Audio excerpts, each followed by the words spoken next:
तो last day हमने 29 तक के डाउट्स करे थे शीट के, ठीक है। तो आज हमारे डाउट है क्वेश्चन नंबर 30 प्रैक्टिस शीट का। तो प्रैक्टिस शीट का क्वेश्चन नंबर 30 कह रहा है 2 ships are there in the sea on either side of a lighthouse. तो सुन लो, ये कोई लाइट हाउस है, ठीक है। तो ये कोई लाइट हाउस है, हमें क्या रखा है 2 ships are there in the sea on either side. तो एक शिप इधर की साइड है, एक शिप इधर की साइड है, दोनों साइड शिप्स हैं इसके लाइट हाउस के, ठीक है। आइदर साइड का मतलब दोनों साइड, जैसे मेरी आइदर साइड, एक साइड इधर होगी एक साइड इधर होगी, ठीक है। और ऐसे बोलता ऑन द सेम साइड, तो सेम साइड का हाँ आइदर का मतलब बोथ, ठीक है। तो अगर बोलता ऑन द सेम साइड तो इसका मतलब दोनों शिप या तो इधर होते या इधर होते। तो इससे वाले क्वेश्चन में यही है कि दोनों साइड क्या दोनों शिप एक ही साइड थे, इससे पहले आ रहे हैं 29 में। 30 में अलग कर दिया कि एक शिप इधर है तो एक शिप इधर है। फिर आगे हमें क्या रखा है in such a way that the ships and the base of a lighthouse are in the same straight line. तो अब हमें क्या रखा, जो शिप्स हैं और बेस है वो क्या है सेम स्ट्रेट लाइन में। अगर ये बेस है तो शिप्स भी इसी स्ट्रेट लाइन में है, ठीक है, ऊपर नीचे नहीं है मतलब, ठीक। The angle of depression of 2 ships as observe from the top of lighthouse are 60 degree and 45 degree. तो यहां लाइट हाउस है, ये लाइट हाउस है। तो लाइट हाउस के टॉप से मैंने मान के चला कि एक शिप इधर था, तो कितना एंगल ऑफ क्या बना डिप्रेशन, कितना एंगल ऑफ डिप्रेशन बना, ठीक है, ये बन गया 60 डिग्री। फिर दूसरा यहां से दूसरे शिप को देखा तो एंगल ऑफ डिप्रेशन कितना होना, angle of depression angle of elevation होना चाहिए, हाँ नीचे ऐसे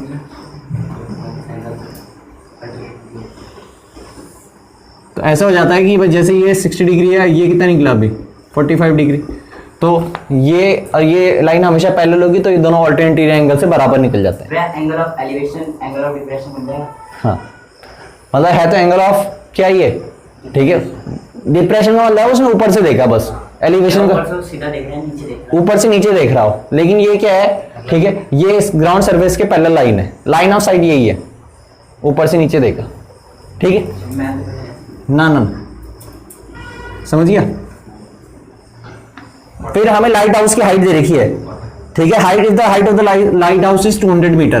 तो ये 200 मीटर है, समझ रहे।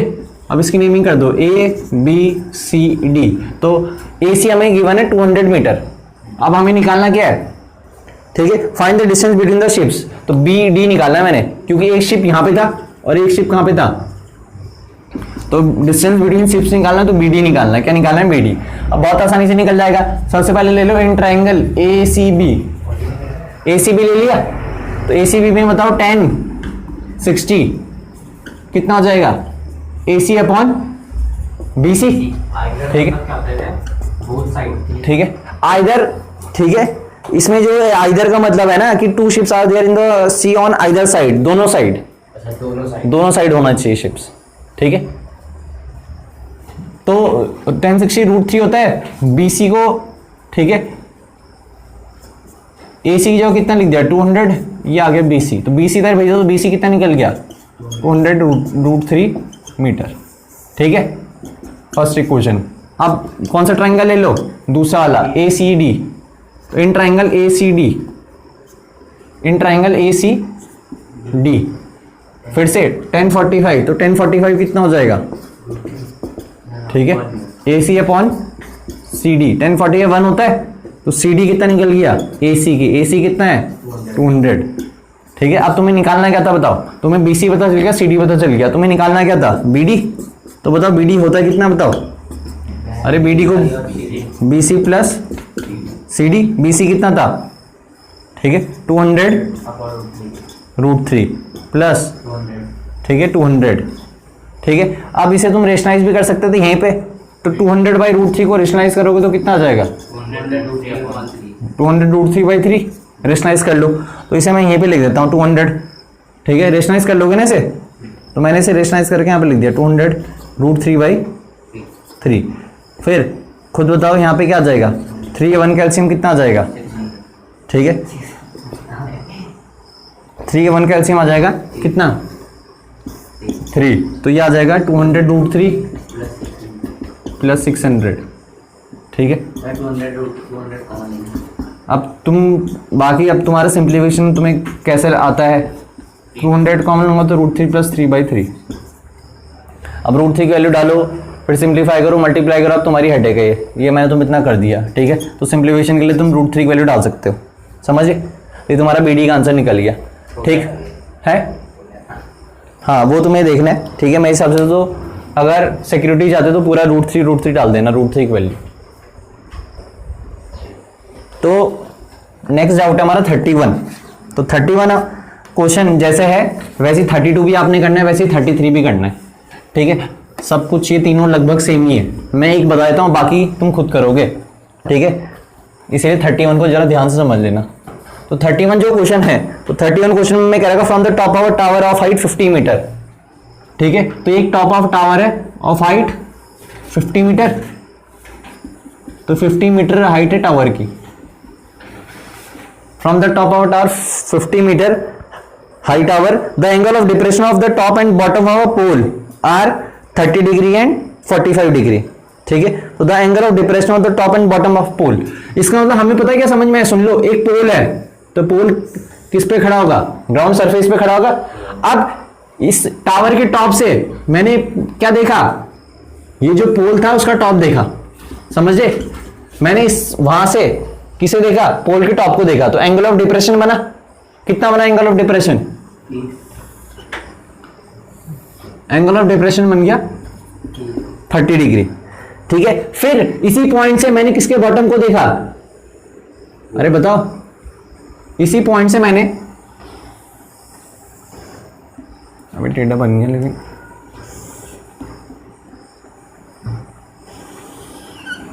तो इसी पॉइंट से मैंने क्या देखा, पोल के बॉटम को देखा। तो कितना एंगल ऑफ वो बना, ये बन गया 45, तो ये भी कितना होगा 45।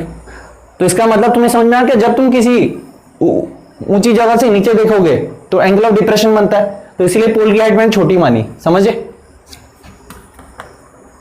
अब हमें कह रहा है find how far the pole is from the bottom of the tower. तो सबसे पहले मुझे ये निकालना, देख लो, ये निकालना मुझे यहां से लेकर यहां तक का डिस्टेंस पहले पार्ट में, और दूसरे पार्ट में निकालना हाइट ऑफ द पोल, ये निकालना है, ठीक है। पहले यहां से लेकर यहां तक का डिस्टेंस निकालना है और फिर मुझे हाइट ऑफ पोल निकालनी, ठीक। तो मैं क्या करता हूं, ये 50 मीटर तो टोटल है, ठीक है भाई। अब तुम क्या करो, ठीक है, तो अब तुम नाम दे दो इसका ABCDE, ठीक है। तो सबसे पहले इन ट्राइंगल के ले लो ACD, ठीक है भाई। इधर देख लो, सबसे पहले हमने क्या ले लिया, ACD ट्राइंगल ले लिया। तो 10 45 किसके बराबर हो जाएगा, 10 40 हो जाएगा, 45 पे ये पूरा परपेंडिकुलर है, तो 10 45 हो जाएगा आपका, ठीक है, AC अपॉन DC। तो 10 45 1 होता है, तो ये 1 इंटू DC, और AC कितना है 50। तो हमें सबसे पहले यही निकालना था DC, पहला पार्ट ये निकल गया आपका DC। तो डिस्टेंस जो फुट ऑफ पोल था और फुट ऑफ टावर था उसके बीच का डिस्टेंस कितना निकल गया 50 मीटर, ये फर्स्ट पार्ट था। सेकंड पार्ट थी हाइट निकालनी मुझे, हाइट ऑफ पोल। तो हाइट ऑफ पोल क्या, ED को या क्या कहो BC, बात एक ही है, अरे सही है ना। तो क्योंकि दोनों इक्वल है, ठीक है। तो लेट मैं मान लेता हूं कि ED किसके बराबर हो गया, X के बराबर या H के बराबर मान लो, और ED क्या थी, हाइट ऑफ पोल। अगर ED को H के बराबर माना तो ऑटोमेटिकली किसके बराबर हो जाएगा, BC। तो अगर इसे मैंने H माना ना, इसे मैंने H मान लिया, तो ये भी कितना निकल जाएगा, अरे समझ रहे, ये भी H निकल जाएगा, ठीक है। ये मैंने H निकालना है, H मतलब हाइट ऑफ पोल, ये पोल है। अब तुम करोगे क्या, अब तुम लोगे कौन सा ट्राइंगल, ठीक है, ये वाला ट्राइंगल दिख रहा, ठीक है, क्योंकि तुम्हें ये एंगल पता ही, ये 30 था, तो ये भी कितना होना था फिर, अरे 30 होना था, समझे। एंगल ऑफ डिप्रेशन 30 था, तो ये भी 30 होना था। अब तुम लोगे इन ट्राइंगल कौन सा, ABE लिख रहा है, AB। तो ABE में देख लो, अब यहां पे बना देता हूं उसका फिगर जिससे तुम्हें क्लियर हो जाए। तो ये 30 डिग्री है, ये A है, ये B है, ये E है, ठीक है। अब बताओ AB कितना निकल जाएगा, बताओ, अरे बताओ AB कितना निकलेगा, 50 माइनस H, ठीक है। तो मैं यहां पे ले लूंगा 10 30 इक्वल टू कितना आ जाएगा ठीक है, 1030 आ जाएगा A B upon 50 A B upon B. अब 1030 होता है कितना है 1/2 ए बी की जगह मैं क्या लिख सकता हूँ, ए बी की जगह लिख सकता हूँ 50 में से एच माइनस कर दिया और बी कितना निकलेगा, ठीक है, बी तो हमने निकाला था ना, डीसी निकाल दे रहे हैं तो हाँ अब सही बात है, जितना डीसी निकला उतनी क्या निकलेगा, अरे समझे कैसे, ठीक है, तो 50 माइनस एच और डी सी और बी बराबर थे, यहाँ 50 लिख दिया, 50 इधर जाएगा तो कितना हो जाएगा, और ये कितना हो जाएगा 50 √3 माइनस √3h, √3h को इधर भेज दो, 50 √3 माइनस 50, तो क्या कॉमन ले लोगे 50 √3 माइनस 1 h और अपॉन आ जाएगा √3, ठीक है। अब इसे रेशनलाइज कर लेना, ठीक है, √3 से मल्टीप्लाई √3 से डिवाइड √3 वैल्यू डाल देना तो आपका फाइनल आंसर आ जाएगा, ठीक है। 68.9 अपॉन हाँ ऐसे ही आएगा रफली, मैंने तुम्हें आंसर शीट दे रखी है इसकी, सुन लेना, अपने आंसर चेक कर लेना, मैंने आंसर्स टेलीग्राम चैनल पर डाल रखे हैं, ठीक है, तो ऐसे नहीं कि सिंपल छोड़ दिया हो।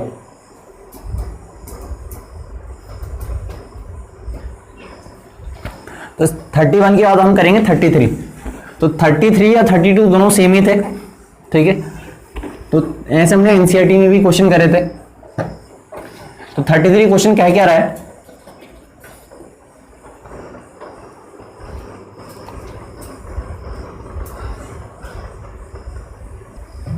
तो 33 क्वेश्चन में मैं कह रहा था the angle of elevation and depression of top and bottom of a lighthouse from the top of a 60 metre high building.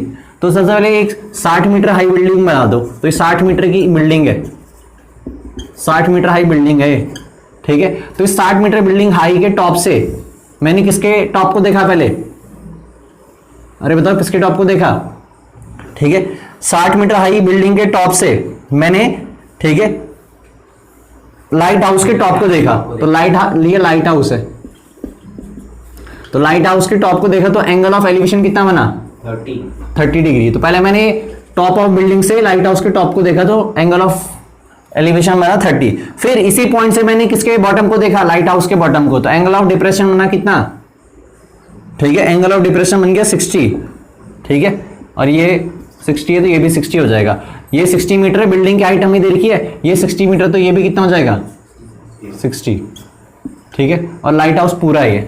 अब मुझे कह रखा है कि find the difference between the height of the light house and building.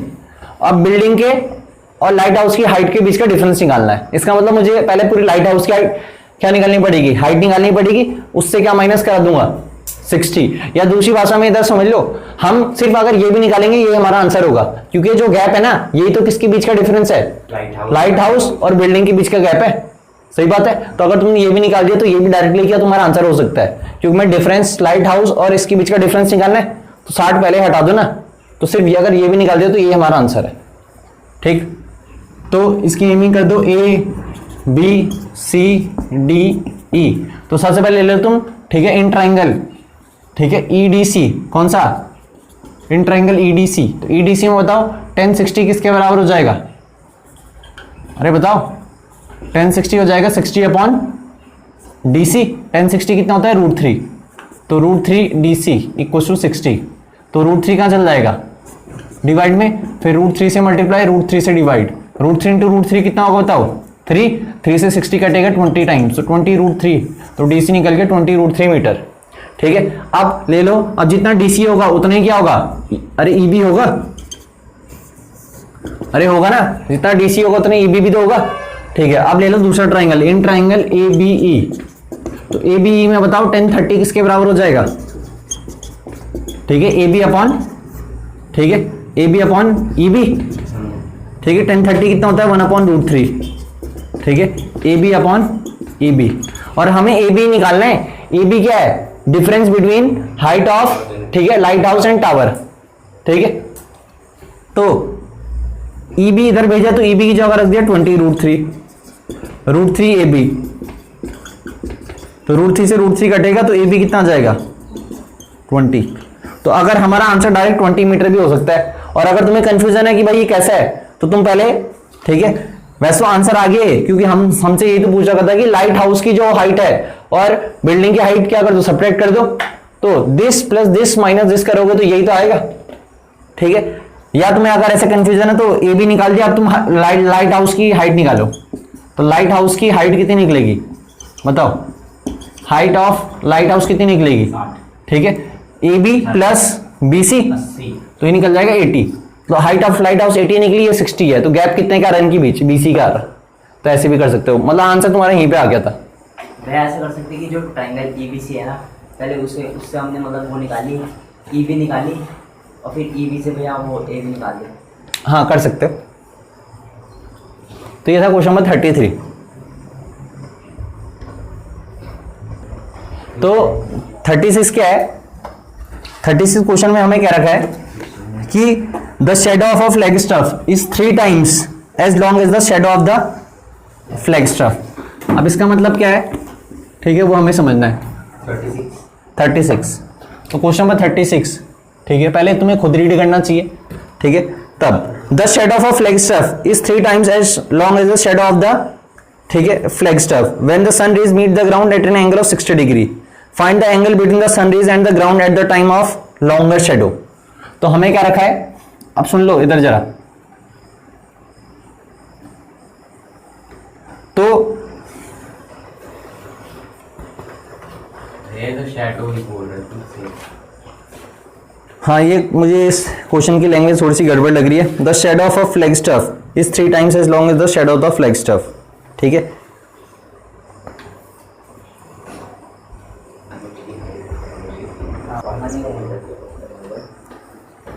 ठीक है, तो बाकी हम करेंगे कल। ये जो 36 क्वेश्चन है ना, इसकी लैंग्वेज गलत है, 36 को अभी थोड़ी देर के लिए ड्रॉप कर लेना, ठीक है। फिर ठीक है, बाकी आप क्वेश्चन ट्राई करोगे आगे तक, ठीक है, बाकी डाउट्स करेंगे कल।